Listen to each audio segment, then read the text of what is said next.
Serangan kelompok bersenjata yang diduga bagian dari organisasi Papua Merdeka mengguncang Bandara Aminggaru, Distrik Ilaga, Kabupaten Puncak, Papua, Rabu pagi 18 Juni 2025.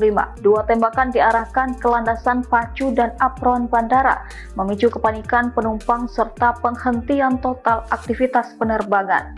Serangan terjadi sekitar pukul 7.30 waktu Indonesia Tengah dan berdasarkan informasi lapangan, pelaku merupakan kelompok OPM wilayah Kume yang menembak dari arah kompleks kantor Kampung Aminggaru. Akibatnya dua pesawat yang tengah berada di apron tertahan dan tak bisa diberangkatkan. Warga yang berada di sekitar bandara berhamburan mencari perlindungan saat suara tembakan menggema. Situasi di lokasi sempat mencekam sebelum aparat gabungan TNI Polri turun tangan. Aparat keamanan dikerahkan untuk melakukan penyisiran dan pengejaran terhadap kelompok bersenjata tersebut. Situasi masih dinamis dan aparat tetap siaga.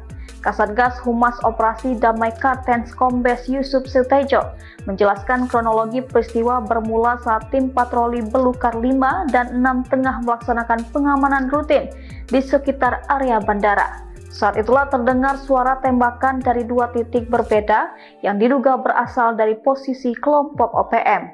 Mendekati pukul 10 waktu Indonesia Tengah, personel tambahan dari unit Belukar dan unit Delta tiba untuk memperkuat pengamanan. Meski situasi sempat menegang, aparat gabungan berhasil mengendalikan keadaan.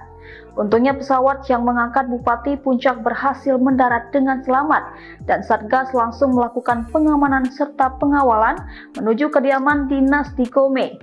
Setelah mengawal rombongan Bupati, pasukan kembali menuju Bandara Aminggaru.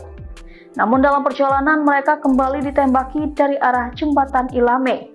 Hingga pukul 10.30 waktu Indonesia Tengah, situasi Bandara Aminggaru Puncak, Papua Tengah mulai kondusif pasca baku tembak antar aparat TNI, Polri, dan OPM. Dandim 1717 Puncak Letkol Himawan Adi Sutanto mengatakan bahwa situasi saat ini sudah kembali kondusif. Jajaran aparat keamanan masih melakukan penyisiran mengejar pelaku.